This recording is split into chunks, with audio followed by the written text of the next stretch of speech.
The main thing that makes a startup sustain is the unfair advantage that the startup has. So that's very important for any startup.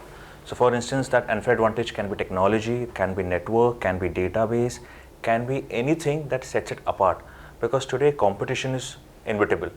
For every business competition, for instance, when Uber started off, the unfair advantage they had was technology.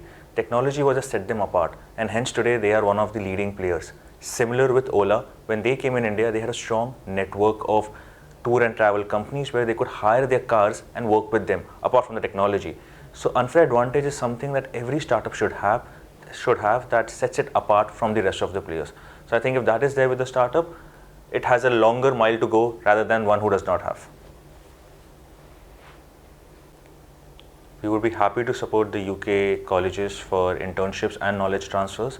So as we mentioned earlier that we work with more than 500 plus startups and tied up with more than 600 institutes all over India, would be happy to invite them, give them internships in Indian companies so that they have a feel of how the work happens here with the startups, give them access to Indian and overseas investors so that they understand how does the ecosystem of investment works, and of course would be happy to provide them knowledge in terms from the Indian perspective with the Indian mentors and our Silicon Valley partners so that that gives them an idea and a perspective of how the Indian ecosystem and the startup arena works.